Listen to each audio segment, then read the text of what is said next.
ಮತ್ತಷ್ಟು ಡೀಟೇಲ್ಸ್ ನನ್ನ ಕಲೀಗ ರಂಜಿತ್ ನೀಡ್ತಾ ಹೋಗ್ತಾರೆ. ರಂಜಿತ್, ಒಂದು ಕಡೆಯಲ್ಲಿ ಪಾಕಿಸ್ತಾನದ ಒಳಗೇನೆ ಆಂತರಿಕ ಸಂಘರ್ಷ, ಮತ್ತೊಂದು ಕಡೆಯಲ್ಲಿ ಭಾರತದಲ್ಲಿ ಬ್ಯಾಕ್ ಟು ಬ್ಯಾಕ್ ಮೀಟಿಂಗ್. ಯಾವ ಕ್ಷಣದಲ್ಲಿ ಏನಾಗುತ್ತೋ ಅನ್ನೋ ಆತಂಕದಲ್ಲಿ ಪಾಕಿಸ್ತಾನ.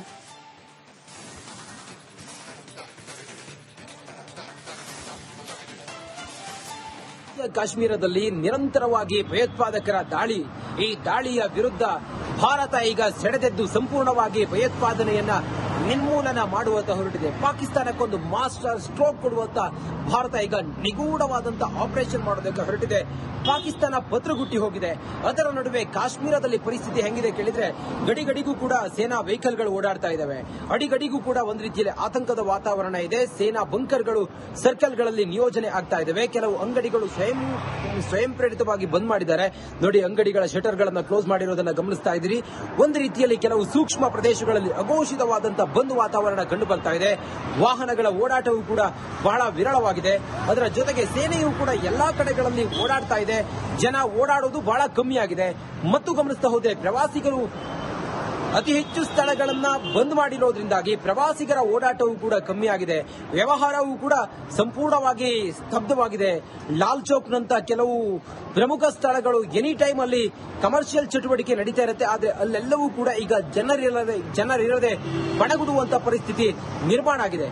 ಒಟ್ಟಾರೆ ಕಾಶ್ಮೀರದಲ್ಲಿ ಯುದ್ಧದ ಕಾರ್ಮೋಡ ಕವಿದಿದೆ. ಜನ ಆತಂಕದಲ್ಲಿದ್ದಾರೆ. ಹೊರಗಡೆ ಬರೋದಕ್ಕೂ ಕೂಡ ಒಂದು ರೀತಿಯಲ್ಲಿ ಭಯದ ವಾತಾವರಣ ಇದೆ. ಅಂಗಡಿ ಮುಗ್ಗಟ್ಟುಗಳೆಲ್ಲವೂ ಕೂಡ ಬಹುತೇಕ ಎಲ್ಲ ಕಡೆಗಳಲ್ಲಿ ಬಂದಾದ ವಾತಾವರಣ ರೀತಿಯಲ್ಲಿ ಕಂಡು ಬರ್ತಾ ಇದೆ.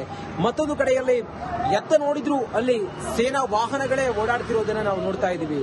ಒಟ್ಟಾರೆ ಕಾಶ್ಮೀರದಲ್ಲಿ ಒಂದು ತಾರ್ಕಿಕ ಅಂತ್ಯಕ್ಕೆ ತೆಗೆದುಕೊಂಡು ಹೋಗುವತ್ತ ಈಗ ಸರ್ಕಾರ ಮುಂದಾಗಿರೋದು. ಭಯೋತ್ಪಾದನೆಯನ್ನ ಸಂಪೂರ್ಣವಾಗಿ ನಿರ್ನಾಮ ಮಾಡುವತ್ತ ಸರ್ಕಾರ ಹೊರಟಿದೆ. ಆ ನಿಟ್ಟಿನಲ್ಲಿ ಸೇನಾ ಕಾರ್ಯಾಚರಣೆಯೂ ಕೂಡ ನಿರಂತರವಾಗಿ ಸಾಗ್ತಾ ಇದೆ. ಕಾಶ್ಮೀರಿಗರಂತೂ ಒಂದು ರೀತಿಯಲ್ಲಿ ಆತಂಕದ ವಾತಾವರಣ ಅಂತೂ ಖಂಡಿತವಾಗ್ಲೂ ಕೂಡ ಇದೆ. ಭಯೋತ್ಪಾದನೆ ನಿರ್ಮೂಲನೆಯತ್ತ ಭಾರತ ಹೊರಟಿರೋದು. ಕಣಿವೆ ರಾಜ್ಯದಲ್ಲಿ ಯುದ್ಧದ ಕಾರ್ಮೋಡ ಈಗ ಕವಿದಿದೆ. ಹಾಗಾಗಿಯೇ ಕೆಲವು ಪ್ರಮುಖ ಸೂಕ್ಷ್ಮ ಪ್ರದೇಶಗಳಲ್ಲಿ ಜನರನ್ನ ಇಲ್ಲಿಂದ ಖಾಲಿ ಮಾಡಿಸುವಂತ ಪ್ರಯತ್ನ ನಡೀತಾ ಇದೆ.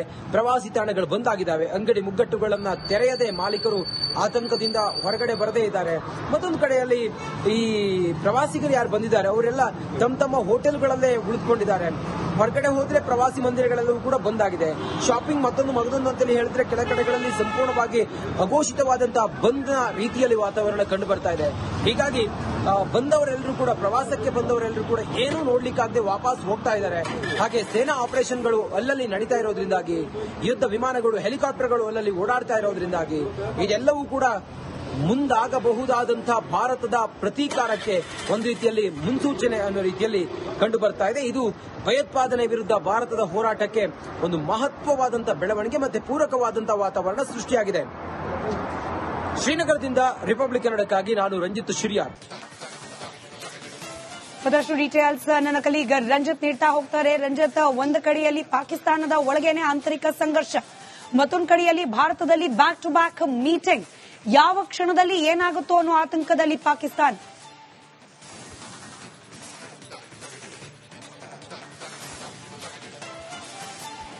ಕಾಶ್ಮೀರದಲ್ಲಿ ನಿರಂತರವಾಗಿ ಭಯೋತ್ಪಾದಕರ ದಾಳಿ. ಈ ದಾಳಿಯ ವಿರುದ್ಧ ಭಾರತ ಈಗ ಸೆಳೆದೆದ್ದು ಸಂಪೂರ್ಣವಾಗಿ ಭಯೋತ್ಪಾದನೆಯನ್ನ ನಿರ್ಮೂಲನ ಮಾಡುವಂತ ಹೊರಟಿದೆ. ಪಾಕಿಸ್ತಾನಕ್ಕೊಂದು ಮಾಸ್ಟರ್ ಸ್ಟ್ರೋಕ್ ಕೊಡುವಂತ ಭಾರತ ಈಗ ನಿಗೂಢವಾದಂತಹ ಆಪರೇಷನ್ ಮಾಡೋದಕ್ಕೆ ಹೊರಟಿದೆ. ಪಾಕಿಸ್ತಾನ ಭದ್ರಗುಟ್ಟಿ ಹೋಗಿದೆ. ಅದರ ನಡುವೆ ಕಾಶ್ಮೀರದಲ್ಲಿ ಪರಿಸ್ಥಿತಿ ಹೆಂಗಿದೆ ಕೇಳಿದ್ರೆ, ಗಡಿಗಡಿಗೂ ಕೂಡ ಸೇನಾ ವೆಹಿಕಲ್ಗಳು ಓಡಾಡ್ತಾ ಇದ್ದಾವೆ. ಅಡಿಗಡಿಗೂ ಕೂಡ ಒಂದು ರೀತಿಯಲ್ಲಿ ಆತಂಕದ ವಾತಾವರಣ ಇದೆ. ಸೇನಾ ಬಂಕರ್ಗಳು ಸರ್ಕಲ್ಗಳಲ್ಲಿ ನಿಯೋಜನೆ ಆಗ್ತಾ ಇದ್ದಾವೆ. ಕೆಲವು ಅಂಗಡಿಗಳು ಸ್ವಯಂ ಪ್ರೇರಿತವಾಗಿ ಬಂದ್ ಮಾಡಿದ್ದಾರೆ. ನೋಡಿ, ಅಂಗಡಿಗಳ ಶಟರ್ಗಳನ್ನು ಕ್ಲೋಸ್ ಮಾಡಿರೋದನ್ನ ಗಮನಿಸ್ತಾ ಇದ್ದೀರಿ. ಒಂದು ರೀತಿಯಲ್ಲಿ ಕೆಲವು ಸೂಕ್ಷ್ಮ ಪ್ರದೇಶಗಳಲ್ಲಿ ಅಘೋಷಿತವಾದಂತಹ ಬಂದ್ ವಾತಾವರಣ ಕಂಡು ಬರ್ತಾ ಇದೆ. ವಾಹನಗಳ ಓಡಾಟವೂ ಕೂಡ ಬಹಳ ವಿರಳವಾಗಿದೆ. ಅದರ ಜೊತೆಗೆ ಸೇನೆಯೂ ಕೂಡ ಎಲ್ಲಾ ಕಡೆಗಳಲ್ಲಿ ಓಡಾಡ್ತಾ ಇದೆ. ಜನ ಓಡಾಡೋದು ಬಹಳ ಕಮ್ಮಿಯಾಗಿದೆ. ಮತ್ತು ಗಮನಿಸ್ತಾ ಹೋದ್ರೆ ಪ್ರವಾಸಿಗರು ಅತಿ ಹೆಚ್ಚು ಸ್ಥಳಗಳನ್ನ ಬಂದ್ ಮಾಡಿರೋದ್ರಿಂದಾಗಿ ಪ್ರವಾಸಿಗರ ಓಡಾಟವೂ ಕೂಡ ಕಮ್ಮಿಯಾಗಿದೆ. ವ್ಯವಹಾರವೂ ಕೂಡ ಸಂಪೂರ್ಣವಾಗಿ ಸ್ತಬ್ಧವಾಗಿದೆ. ಲಾಲ್ ಚೌಕ್ನಂತ ಕೆಲವು ಪ್ರಮುಖ ಸ್ಥಳಗಳು ಎನಿ ಟೈಮ್ ಅಲ್ಲಿ ಕಮರ್ಷಿಯಲ್ ಚಟುವಟಿಕೆ ನಡೀತಾ ಇರುತ್ತೆ. ಆದ್ರೆ ಅಲ್ಲೆಲ್ಲವೂ ಕೂಡ ಈಗ ಜನರಿರದೆ ಬಣಗುಡುವಂತ ಪರಿಸ್ಥಿತಿ ನಿರ್ಮಾಣ ಆಗಿದೆ. ಒಟ್ಟಾರೆ ಕಾಶ್ಮೀರದಲ್ಲಿ ಯುದ್ಧದ ಕಾರ್ಮೋಡ ಕವಿದಿದೆ. ಜನ ಆತಂಕದಲ್ಲಿದ್ದಾರೆ. ಹೊರಗಡೆ ಬರೋದಕ್ಕೂ ಕೂಡ ಒಂದು ರೀತಿಯಲ್ಲಿ ಭೇದ ವಾತಾವರಣ ಇದೆ. ಅಂಗಡಿ ಮುಗ್ಗಟ್ಟುಗಳೆಲ್ಲವೂ ಕೂಡ ಬಹುತೇಕ ಎಲ್ಲ ಕಡೆಗಳಲ್ಲಿ ಬಂದಾದ ವಾತಾವರಣ ರೀತಿಯಲ್ಲಿ ಕಂಡು ಬರ್ತಾ ಇದೆ. ಮತ್ತೊಂದು ಕಡೆಯಲ್ಲಿ ಎತ್ತ ನೋಡಿದ್ರು ಅಲ್ಲಿ ಸೇನಾ ವಾಹನಗಳೇ ಓಡಾಡ್ತಿರೋದನ್ನ ನಾವು ನೋಡ್ತಾ ಇದ್ದೀವಿ.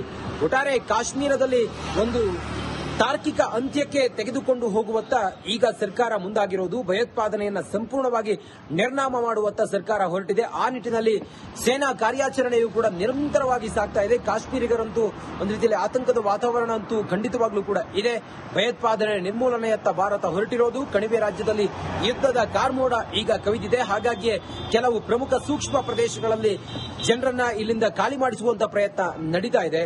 ಪ್ರವಾಸಿ ತಾಣಗಳು ಬಂದಾಗಿದ್ದಾವೆ. ಅಂಗಡಿ ಮುಗ್ಗಟ್ಟುಗಳನ್ನ ತೆರೆಯದೆ ಮಾಲೀಕರು ಆತಂಕದಿಂದ ಹೊರಗಡೆ ಬರದೇ ಇದ್ದಾರೆ. ಮತ್ತೊಂದು ಕಡೆಯಲ್ಲಿ ಈ ಪ್ರವಾಸಿಗರು ಯಾರು ಬಂದಿದ್ದಾರೆ ಅವರೆಲ್ಲ ತಮ್ಮ ತಮ್ಮ ಹೋಟೆಲ್ಗಳಲ್ಲೇ ಉಳಿದುಕೊಂಡಿದ್ದಾರೆ. ಹೊರಗಡೆ ಹೋದ್ರೆ ಪ್ರವಾಸಿ ಮಂದಿರಗಳೆಲ್ಲವೂ ಕೂಡ ಬಂದಾಗಿದೆ. ಶಾಪಿಂಗ್ ಮತ್ತೊಂದು ಅಂತೇಳಿ ಹೇಳಿದ್ರೆ ಕೆಲ ಕಡೆಗಳಲ್ಲಿ ಸಂಪೂರ್ಣವಾಗಿ ಅಘೋಷಿತವಾದಂತಹ ಬಂದ ರೀತಿಯಲ್ಲಿ ವಾತಾವರಣ ಕಂಡು ಬರ್ತಾ ಇದೆ. ಹೀಗಾಗಿ ಬಂದವರೆಲ್ಲರೂ ಕೂಡ ಪ್ರವಾಸಕ್ಕೆ ಬಂದವರೆಲ್ಲರೂ ಕೂಡ ಏನೂ ನೋಡ್ಲಿಕ್ಕಾಗದೆ ವಾಪಸ್ ಹೋಗ್ತಾ ಇದ್ದಾರೆ. ಹಾಗೆ ಸೇನಾ ಆಪರೇಷನ್ಗಳು ಅಲ್ಲಲ್ಲಿ ನಡೀತಾ ಇರೋದ್ರಿಂದಾಗಿ, ಯುದ್ಧ ವಿಮಾನಗಳು ಹೆಲಿಕಾಪ್ಟರ್ಗಳು ಅಲ್ಲಲ್ಲಿ ಓಡಾಡ್ತಾ ಇರೋದ್ರಿಂದಾಗಿ ಇದೆಲ್ಲವೂ ಕೂಡ ಮುಂದಾಗಬಹುದಾದಂತಹ ಭಾರತದ ಪ್ರತೀಕಾರಕ್ಕೆ ಒಂದು ರೀತಿಯಲ್ಲಿ ಮುನ್ಸೂಚನೆ ಅನ್ನೋ ರೀತಿಯಲ್ಲಿ ಕಂಡು ಬರ್ತಾ ಇದೆ. ಇದು ಭಯೋತ್ಪಾದನೆ ವಿರುದ್ಧ ಭಾರತದ ಹೋರಾಟಕ್ಕೆ ಒಂದು ಮಹತ್ವವಾದಂತಹ ಬೆಳವಣಿಗೆ ಮತ್ತೆ ಪೂರಕವಾದಂತಹ ವಾತಾವರಣ ಸೃಷ್ಟಿಯಾಗಿದೆ. ಶ್ರೀನಗರದಿಂದ ರಿಪಬ್ಲಿಕ್ ಕನ್ನಡಕ್ಕಾಗಿ ನಾನು ರಂಜಿತ್ ಶಿರಿಯಾರ್. ಮತ್ತಷ್ಟು ಡೀಟೇಲ್ಸ್ ನನ್ನ ಕಲೀಗ ರಂಜಿತ್ ನೀಡ್ತಾ ಹೋಗ್ತಾರೆ. ರಂಜಿತ್, ಒಂದು ಕಡೆಯಲ್ಲಿ ಪಾಕಿಸ್ತಾನದ ಒಳಗೇನೆ ಆಂತರಿಕ ಸಂಘರ್ಷ, ಮತ್ತೊಂದು ಕಡೆಯಲ್ಲಿ ಭಾರತದಲ್ಲಿ ಬ್ಯಾಕ್ ಟು ಬ್ಯಾಕ್ ಮೀಟಿಂಗ್. ಯಾವ ಕ್ಷಣದಲ್ಲಿ ಏನಾಗುತ್ತೋ ಅನ್ನೋ ಆತಂಕದಲ್ಲಿ ಪಾಕಿಸ್ತಾನ.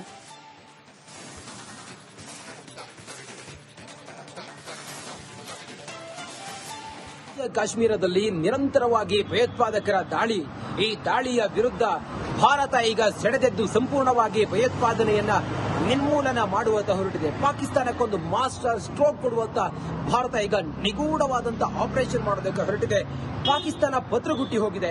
ಅದರ ನಡುವೆ ಕಾಶ್ಮೀರದಲ್ಲಿ ಪರಿಸ್ಥಿತಿ ಹೆಂಗಿದೆ ಕೇಳಿದ್ರೆ ಗಡಿಗಡಿಗೂ ಕೂಡ ಸೇನಾ ವೆಹಿಕಲ್ಗಳು ಓಡಾಡ್ತಾ ಇದ್ದಾವೆ.